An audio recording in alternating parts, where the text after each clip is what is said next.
কুরুক্ষেত্রের আকাশ সেদিন অদ্ভুত ভারী ছিল যুদ্ধের। ধুলো, রক্ত আর আর্তনাদে বাতাস থমথমে।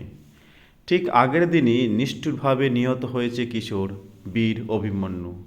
অর্জুনের প্রাণের সন্তান চক্রব্যূহে ঢুকে সে লড়েছিল সিংহের মতো, কিন্তু পাণ্ডবদের সাহায্যে আসতে পারেনি, কারণ দূরে দাঁড়িয়ে এক ব্যক্তি পথ আটকে রেখেছিল।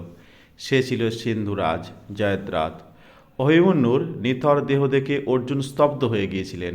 চোখে জল নয়, আগুন জ্বলছিল। সেই রাতেই কাঁপা কণ্ঠে তিনি প্রতিজ্ঞা করেছিলেন, আগামী সূর্যাস্তের আগে যদি জয়দ্রথের মাথা না কাটে তবে আমি নিজেই অগ্নিতে প্রবেশ করব। পরদিন যুদ্ধ শুরু হতেই কৌরব শিবিরে আতঙ্ক ছড়িয়ে পড়ে। দ্রোণাচার্য নিজে জয়দ্রথকে রক্ষা করার দায়িত্ব নেয়। একের পর এক বুজ্জ সাজিয়ে তাকে লুকিয়ে রাখা হয়। অন্যদিকে অর্জুন শ্রীকৃষ্ণকে সারথি করে ঝড়ের মতো ধেয়ে আসছিলেন। তার গান্ডীবের শব্দে কৌরব সেনা কেঁপে উঠছিল। যাকে সামনে পাচ্ছেন তাকেই পরাস্ত করে এগিয়ে যাচ্ছেন। সময় গড়াতে লাগলো। সূর্য ধীরে ধীরে পশ্চিমে ঝুঁকছে। অর্জুনের কপালে ঘাম, চোখে অস্থিরতা। প্রতিজ্ঞার সময় ফুরিয়ে আসছে। ঠিক তখনই শ্রীকৃষ্ণ শান্ত কণ্ঠে বললেন, অর্জুন, সময় এখনও শেষ হয়নি। হঠাৎ কৃষ্ণ তাঁর সুদর্শন চক্র তুলে ধরলেন, এমনভাবে যেন সূর্য অস্ত গেছে।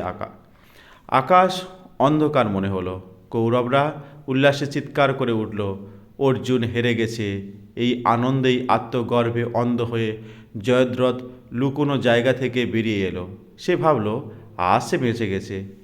ঠিক সেই মুহূর্তে কৃষ্ণ সুদর্শন নামালেন। সূর্য আবার স্পষ্ট দেখা গেল। এক মুহূর্ত দেরি করলেন না অর্জুন। গান্ডীব থেকে ছুটে গেল এক অপ্রতিরোধ্য বাণ, বর্জ্যের মতো শব্দ করে। সেই বাণ জয়দ্রথের মস্তক দেহ থেকে বিচ্ছিন্ন করে দিল। কিন্তু অর্জুন জানতেন জয়দ্রথের পিতার বর আছে। মাথা মাটিতে পড়লে তার পিতার মৃত্যু হবে না। তাই বাণের গতি এমনভাবে ঘুরিয়ে দিলেন যে কাটা মস্তক সোজা গিয়ে পড়ল জয়দ্রথের পিতার কোলে। মুহূর্তেই বর সত্যি হলো। তার পিতার মাথা ফেটে মৃত্যু হলো। কুরুক্ষেত্রে স্তব্ধ হয়ে গেল। অর্জুন চোখ বন্ধ করলেন।